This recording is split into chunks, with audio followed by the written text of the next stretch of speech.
Welcome back to The Array, the podcast that's still dedicated to delivering AI clarity for the marketing community, presented by Jacquard. Every week, we'll discuss the latest developments in AI and MarTech with an informed and inspiring guest and help marketers find the best way forward. My name is Toby Colthard, Chief Product Officer of Jacquard, the AI brand messaging leader, and with me as always, the keytar to my piano bar, it's Jasper Pye, Chief Technology Officer of Jacquard. How are you, Jasper? I'm going to ask a dumb question. What's a keytar? A keytar is one of those, it's quite obvious, I think. It's a guitar, but it's got keys. What, like a piano? Like a piano, you can see, and I think on the neck, you can kind of modulate the sound by. Oh, right. I feel like that's the first one where I've lost. You know, like you're the piano bar, I'm the keytar. No, you're the piano bar in this. I feel like a piano bar is cooler than a keytar. Keytar, I think, used to be very cool, and then they went out of fashion. I think they came back a bit, and now, very much out of fashion. So, I've definitely not. I feel like I lost that one. So we're back.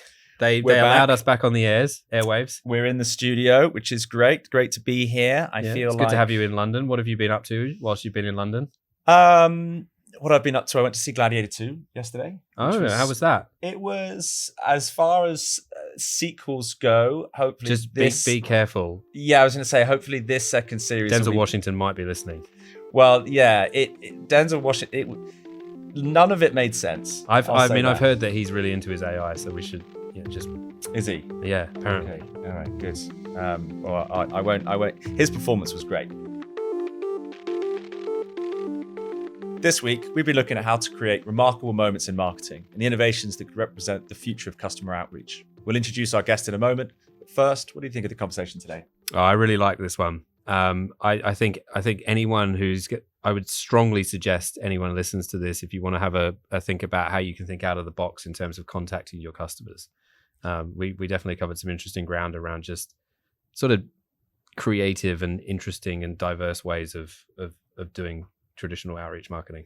I think, I like the bit around kind of the mistakes along the way of thinking that you're putting money and investment in areas that you think are going to make a return, but actually you're doing so almost at the expense of innovating. You're almost, you're going to focus on what is actually new and innovative to kind of stand out as a brand, and what you might traditionally think is the right way to go isn't really letting your brand stand out. So no, I really like that. All right, let's dive into the discussion. Our guest today is Warrick Godfrey, the founding partner of Fuse.cx. Warrick is a visionary marketing leader for driving transformative growth in e-commerce, retail, and technology. Warrick has shaped the success of industry giants such as Souk, Amazon, Braze, and Meta, leading impactful strategies across global and emerging markets.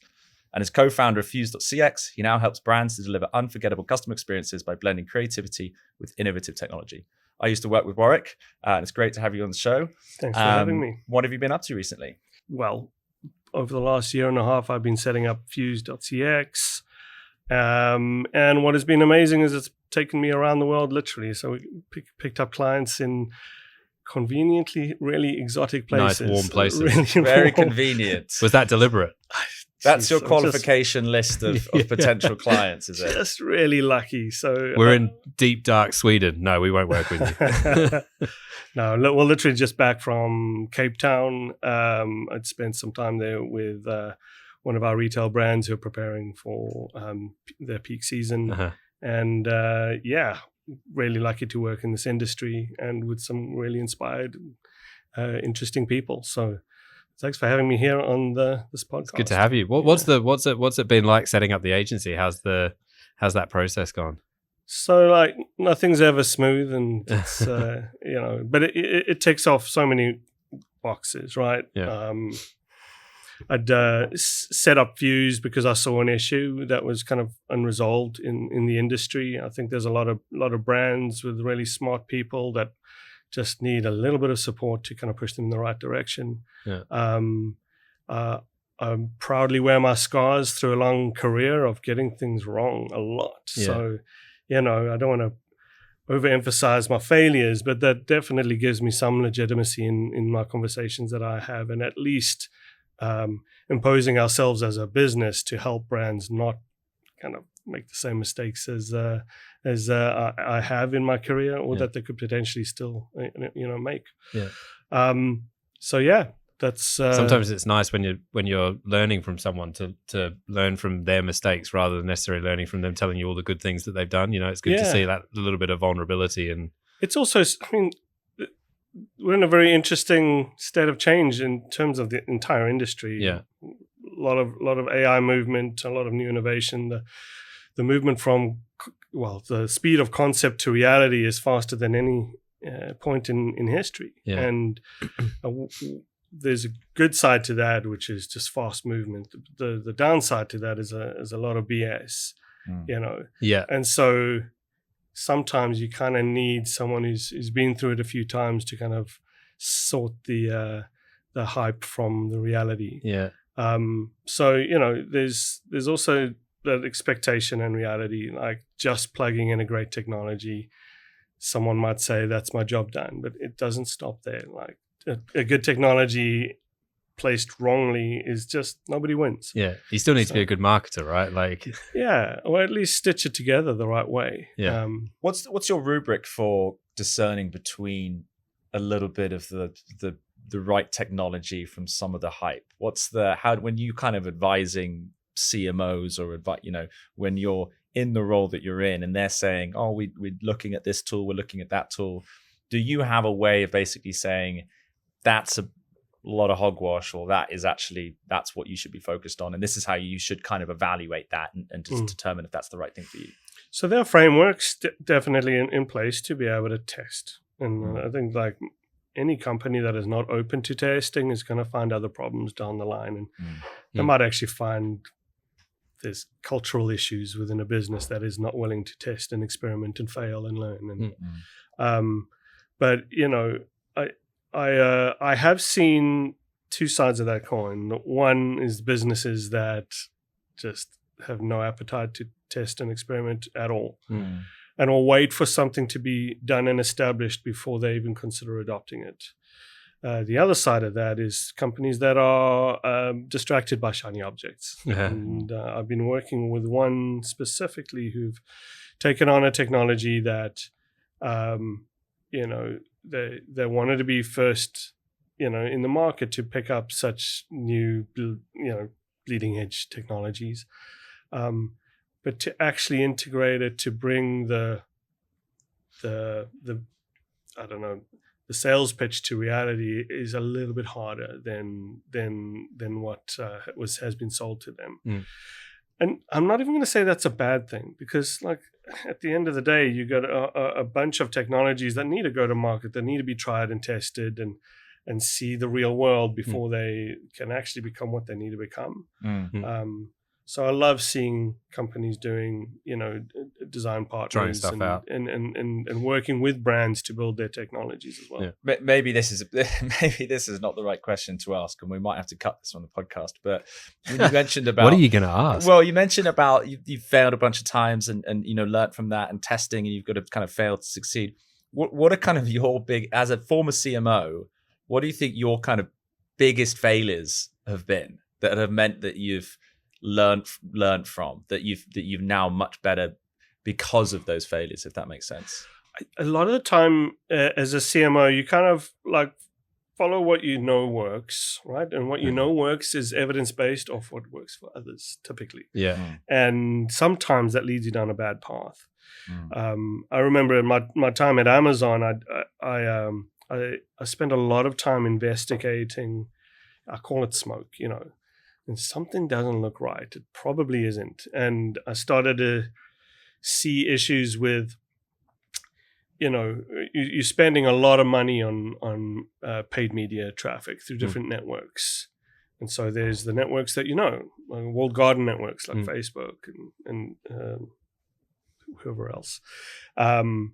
And then there's the networks who sometimes are networks of networks. And what I started to see was the smoke, which was session time in milliseconds. I was also paying out on FSI, which stands for first sign in on app. And that was my model that I'd kind of worked out, which was best for paying different networks.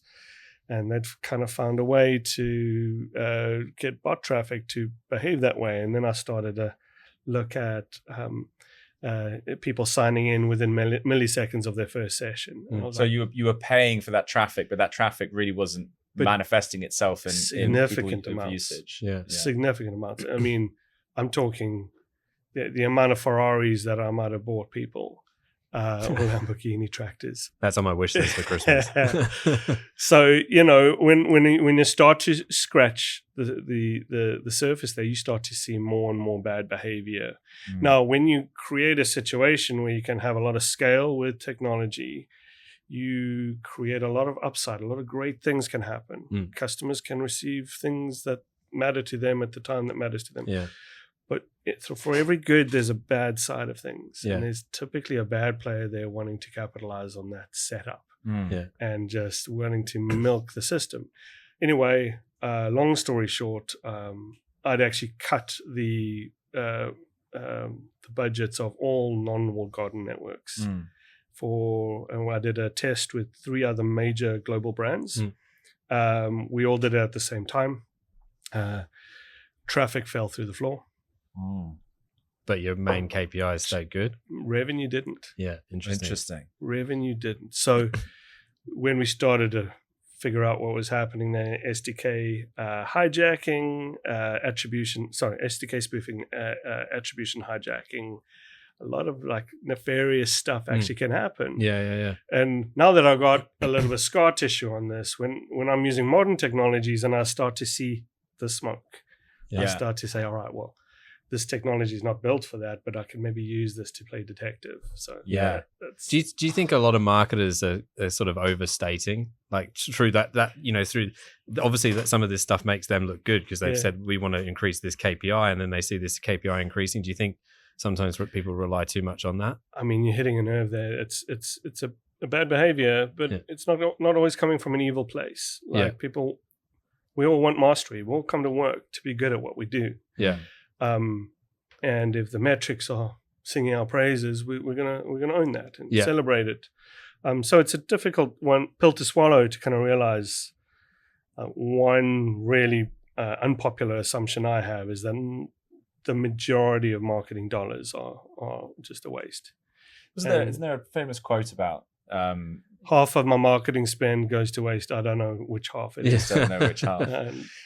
And this is somewhat of a related question, but you and I have spoken before about this kind of decline of traditional CRM channels, and that kind of, I guess, somewhat relates into it, because I can see a world in the future where a lot of marketers are spending a lot of their money on email and because that's kind of the done thing, when really perhaps it's some of these new channels, these kind of emergent channels, which are much more kind of bang for your buck. Do you see that as a kind of a future trend? Do you see a world where a similar kind of thing, not where it's necessarily spoofing and maybe some underhand stuff going on, but you might think that that's going to get you a lot of return on your investment when traditionally maybe it actually won't anymore?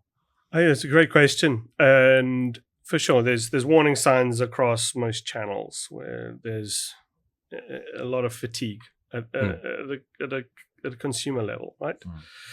The customer is exposed to multiple channels across multiple touch points in their life. And, we talked about the rise of banner blindness with the popularity of display media over the last 20 You're just trying to scroll to get past it half the time to read the article. Absolutely. Some side experiences are absolutely awful by how much you're bombarded, and that's not nice for anyone. But at the end of the day, you've got now more channels, which is great, and there probably will be more in the future. Email is one that fundamentally concerns me, just because I can then put a customer hat on and look at my own personal inbox and look at 50 emails there that I'm getting on a daily basis that I'm probably not opening, no matter what they say. And this then gives me some alarm bells that, we need to think a bit differently. And the brands that are thinking differently are testing some things that are working. I see the D2C space, the direct-to-consumer makeup, for example, and beauty tend to have people that are dedicated to their brand. And therefore, email becomes an extension of community and their method of engaging those customers. Whereas maybe a mass marketplace will have picked up habits around daily deal over the last 15 years, ever since the rise of Groupon, right? And have not stopped or evolved that strategy. Yeah. And it's like, who's opening those emails anymore? And so, when I do work with customers on that issue specifically, we got to address issues around fatigue. We also try and put better mechanisms in place for brands to have a better visibility on channel health, no matter which channels they're using. Customer health. So, are customers coming back? Do you have a path to profitability? And then product health. Like, is the product or service that you're offering, displayed in the right way? If you're an e-commerce player, is your product selection, and availability in the right place? Is it priced well? Is your customer service up shit creek? And then when you start to have these control mechanisms in place around customer health, product health, and channel health, you then can start to think about your business in a much more holistic way. Of like, all right, is a leaky bucket? Am I stopping customers from going away?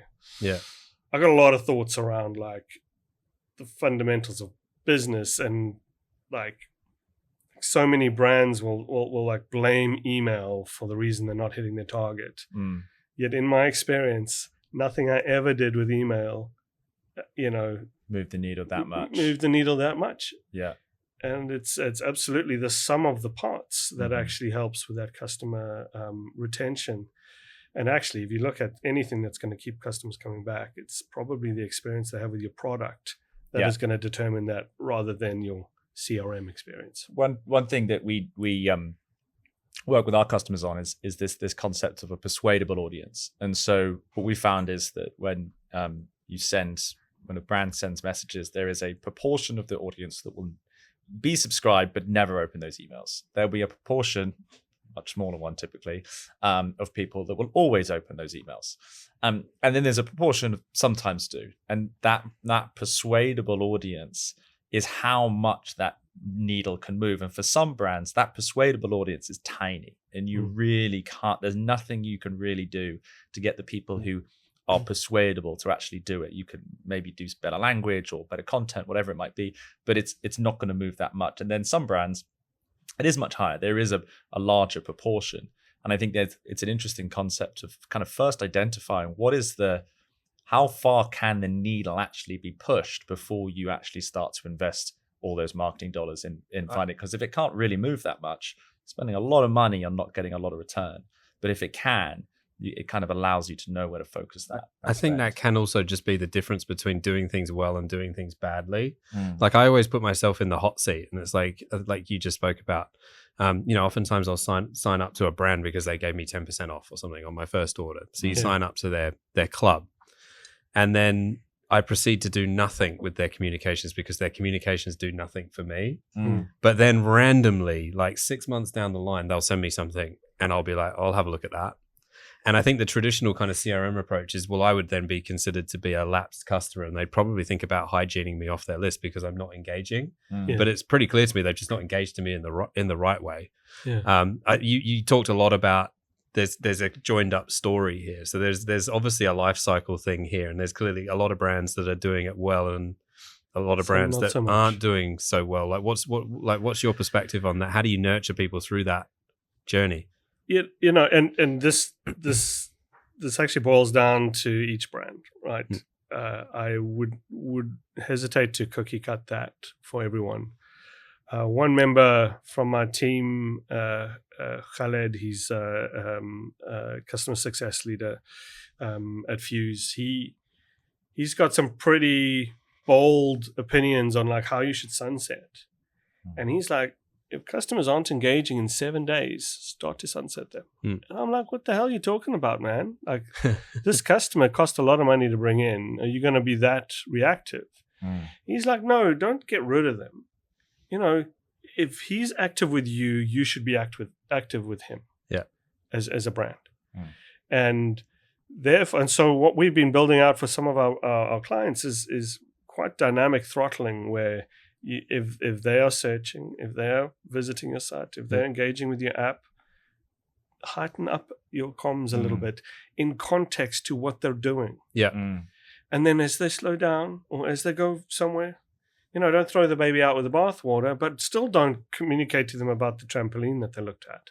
It's every time you go to one of these marketing conferences, or you look at any positioning of any kind of marketing tool or whatever, and it always says right message at the right time. All this. I've heard the right message at the right time to the right person probably a million times, but I feel like no one ever says don't send the wrong message at the wrong time.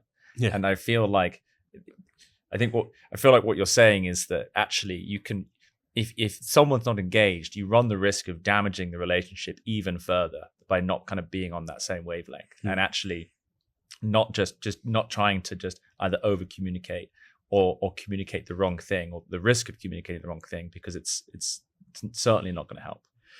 We also have new weapons, new tools, and the way you engage with customers is evolved. The mobile has been amazing in terms of anyone who works in lifecycle and CRM.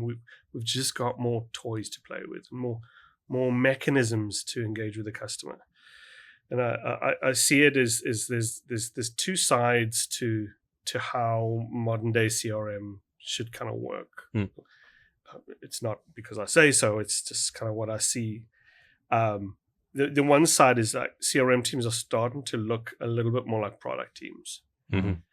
And I've actually seen this in with a couple brands that we work with, that you get someone who might own a metric, and that metric might be resurrection of customers. That metric might be first sign in on app. It might be attach ancillary service to your order. But that is the behavior of a product team. That someone wakes up and lives and breathes that metric every day, and everything they do is for a program to move that metric for the business. Now that's very important, and having the right tech in place to help handle that is super important. The other side, which actually gives me hope for humanity in the future of CRM and customer engagement, it's down to like the more creative things and things that people are good at, that technology is still coming to terms with or getting there, is problem solving and innovation and creativity. And that is a big part of a marketer's world, is like creating the moment of engagement or finding a good excuse to engage with a customer that makes sense. And that's very much the new role of our world. And I talk a little bit about Fuse, and one thing I did not expect is how much creative pressure would land on our shoulders. Because customers are tired of the same thing all the time. And so therefore the brands are now sitting there. How can we reimagine how we engage with customers? And this is where we've come to the party and say, right, you got these cool tools that you're using. Let's use them better. So gamification comes in mind, streak messaging, kind of rewarding customers for repetitive behavior or building habit. So these kind of strategies are starting to come up way more than I expected when setting up Fuse. And people are engaging with that, or you're having to kind of nurture them into that way of thinking. Because I think you mentioned at the start, marketers tend to do what they know to work, which inevitably means that everyone has a fairly similar strategy. Yeah, I think, there's two sides to that. There's obviously strong muscle groups within a lot of businesses that is creative-led and brand-led. And now my job is kind of getting their attention. And when they can start to see what is possible, they start to think beyond just TikTok and Snapchat. And they have this holy shit moment. I can do that with my own app for my own customers without paying $1 million.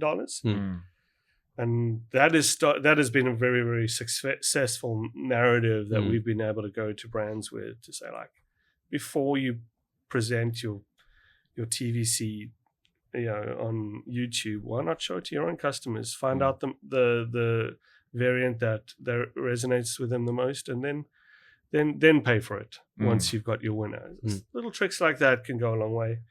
Do you think the interactivity of the channel plays a big part? Do you think, there's obviously there's email and SMS, but they're kind of very much, I don't mean broadcast channels in the kind of traditional sense of broadcast versus triggered, but you kind of have to just kind of consume them. Yeah. Whereas if I think about in-app messages, if I think about push to some extent, do you think that those channels are becoming more important because you have a level of interactivity to it? Because the marketer can be more creative with what you do with it. Yeah, absolutely. I think a lot about persistence. Like the really frustrating thing about a push notification is that once you tap it, it's gone.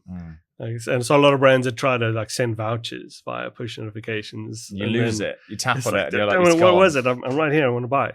And so, I like to see when brands actually stitch that experience together. Like there's a push notification that says that we got something in store for you, and then your experience when you land on the app is catered to that message. So like driving curiosity. Yeah. And what's even better is a step beyond that is there's a persistent place within your app, like a messaging center for the customer to come back to, because we're all busy, we can't remember all these things. And I've seen some great engagements. We talked a little bit about Leaky Bucket earlier, and a lot of brands will gravitate towards like couponing to like, hey, we're losing these customers, let's give them a coupon to come back. Amazon will call that buying revenue, but I'm not going to go down that rabbit hole. And it's just an age-old technique that tends to work at least at face value. What we noticed is that when you abuse that or just do it too much, customers actually become banner blind to even coupons. Yeah. And so we were working with kind of like on-demand food and beverage business in South Africa called Mr. D. Great company, really smart with the way that they engage with their customers. But they had this kind of fatigue level, the amount of coupons that they're sending out. We did a little experiment with them. We developed a game for them over Halloween. And the customer could flip the cards, and hopefully we can show a screen of this. But the customer would flip the cards, and as they match the cards, they would then get the coupon. But yeah, the redemption rate of that coupon was almost double the normal redemption rate of coupon delivery. I think that level of interactivity and that kind of, to that point about new channels and new ways of it being interesting versus seeing an email that has a 10% discount or whatever that you've seen a million times before. It's the novelty of it, I think, partly that makes it interesting. Well, pop-up restaurants work so well because they're inherently fads. And the same thing, and this is a cautionary tale that I'm very aware of for my own business model, is that something that works today is not going to work tomorrow. And the pressure is then always having new ways to present things to customers to keep them engaged. Yeah. So, I talk about gamification now. I'm very passionate about like delivering video and rich formats to customers. That's something that's is super important because video is expensive, right? So you want to make sure your own customers are seeing it. Another big area that we work on is actually retail media. So I talk a lot about like made for advertiser experiences.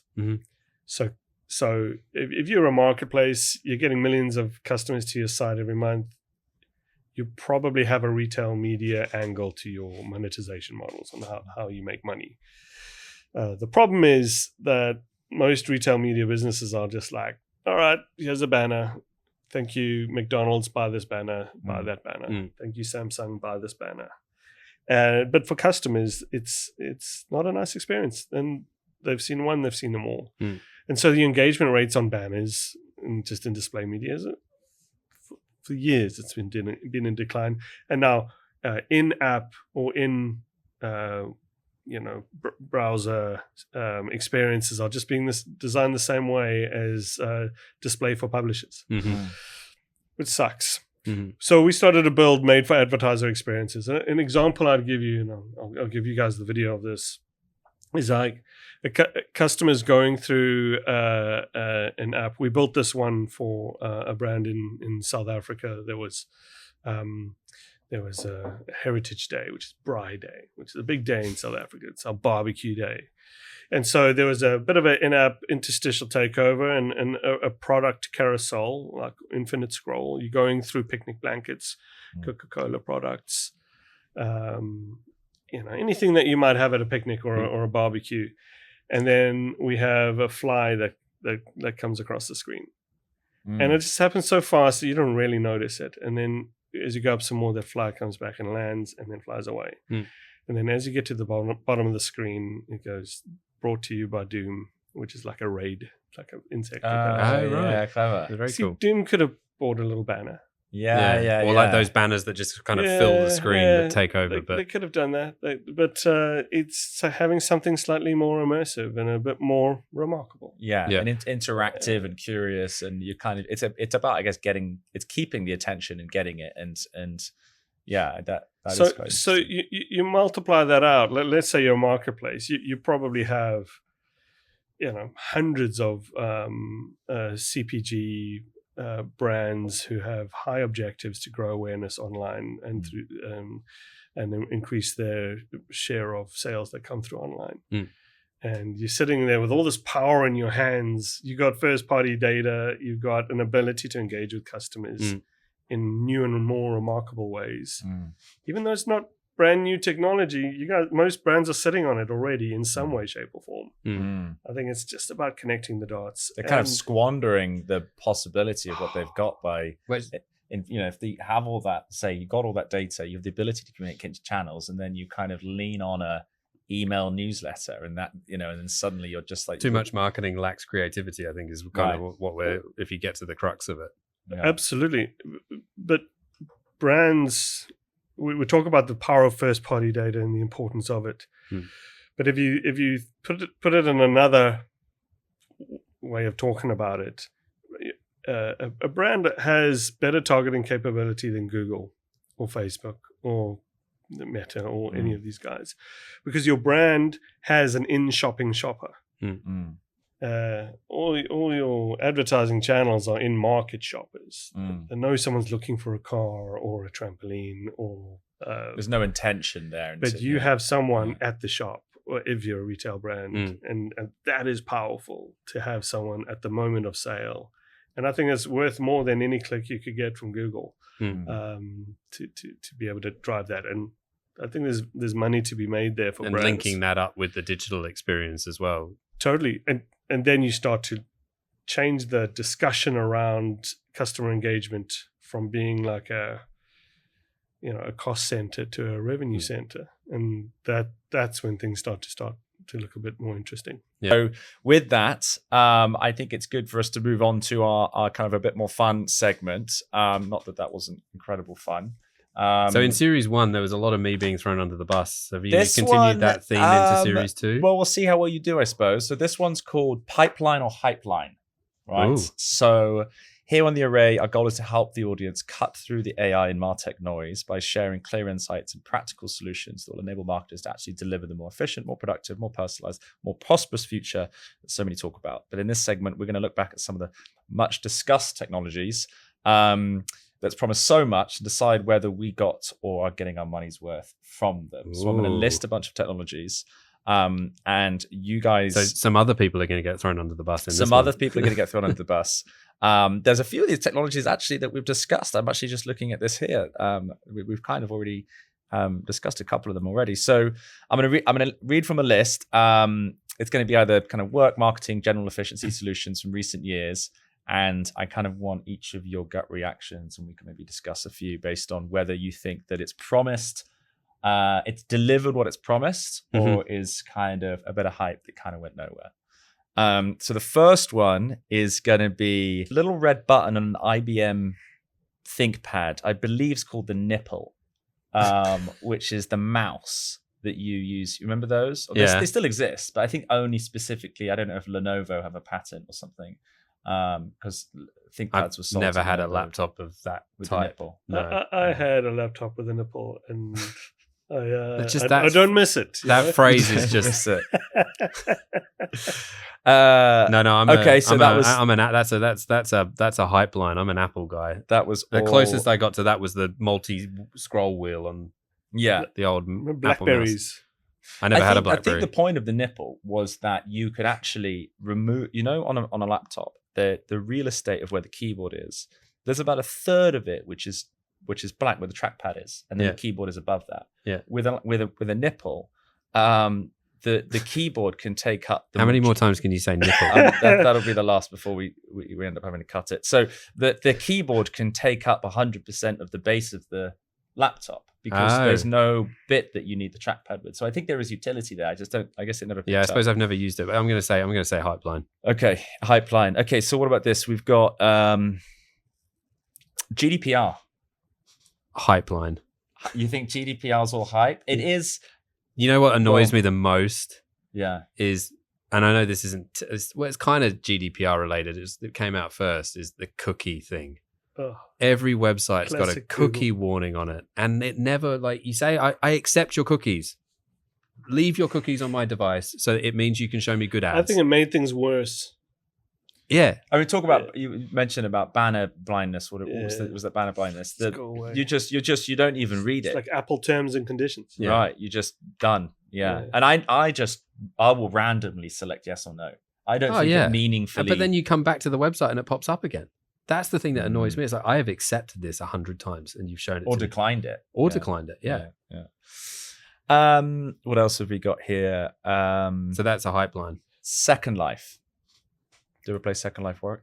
I did. I wrote Second Life growth strategies for brands wanting to try and find new ways of addressing their customers. And I'd built Second Life experiences for British Airways back in the day. Emirates Airlines, we started to do one for them. Absolute hype. Hype line. Amazing. Well, then can we do the metaverse hype line? Well, Second Life was kind of V1 of the metaverse. Early metaverse. I've got here augmented. Well, how about we start with too soon? Start with virtual reality, and then maybe if augmented reality, if you have a different answer. Virtual reality, definitely immersive, especially like cinema. I think there's a lot to be done there. And then augmented, like what happened with that Pokemon Go? I think Sephora did a great one on like virtual makeup. Oh yes, skin tone stuff. Color schemes and things like that's good. I think skin tone. Not that I buy makeup. I think for people who are buying makeup, skin tone is a hurdle to overcome, especially through online. Since doing this podcast, I'm considering changing. There we go. Yeah. I'm fully down. Committed to it now. You know, if you can use augmented reality to get the accurate skin tone, and then having the item arrive at your door and you don't have to send it back, brilliant. Yeah, cool. Right, do one more. Do one more. I'm trying to think of one, which is maybe we'll end up with email. Pipeline, man. It's a misunderstood beast, I think. I see email as like a bit of a workhorse, but I think like Warrick said in the episode, like it's a bit misused, and it's sort of used it's used in clunky ways. It can still be used in clever ways. True. And I'll look at direct mail, and I've received personalized direct mail promotional stuff that I've been like, holy shit, this is great. This is nice. It's fold out cards and whatever, airplane taking off into the sky with my name in the clouds. Like that's cool stuff. Yeah. I believe that email has room for disruption in a big way. I think that there is a massive responsibility on your email providers like Google, Gmail and MSN, and especially like your consumer Lotus Notes. Yeah. And then like I think that they're doing some great things. I think Yahoo and Google put out some rules of engagement on like a one-click unsubscribe, severe penalties for like high spam reporting. I think there needs to be more of that, but also you can't just create that friction. You also need to give something. Yeah. So like email should be able to handle basic JavaScript and things like that. But there's like things like AMP that Google, that I don't really know what the adoption of AMP is really across the board, but AMP kind of promised a lot of that interactivity. I wish that was adopted across, because if that was adopted across most providers, then your adoption from brands in using innovation you can do with it, then would have been pressure tested. You know how they have that, there's that connectivity thing between Apple and Google at the moment, where they're trying to get to a point where we don't have like 1,000 different plugs. It's like everyone just has there's like a big push for that. It feels to me like we need the same, like Apple, Google and Microsoft, who are they're the big players in email, right? Yeah. If they could unify to create, make it nice. Yeah, a unified experience so that email developers and marketers can actually start to do some really funky things. Microsoft, Google, if you're listening, Apple. I don't think they are. They might be. Thanks, Warrick. That was a great conversation. Thank you for having me. Warrick Godfrey is the founding partner of Fuse.cx. Join us for the next episode of The Array. We'll be discussing why AI is a tool, not a strategy, with our special guest, Laura Price, a marketing technology leader. And please remember to like and subscribe The Array wherever you enjoy your favorite podcasts. Additional thanks to our production partners at Itch Media and the team at Jacquard. CMO, Marissa Adlet. Product marketing, Deanna Charlight. Creative director, Alejandro Santandrea. Senior designer, David Nolan. Brand strategist, Mariana Aranchibia Engel. Production coordinator, Erin Hernandez, and writer-producer, Peter Berg. Thanks a lot. We'll see you next time.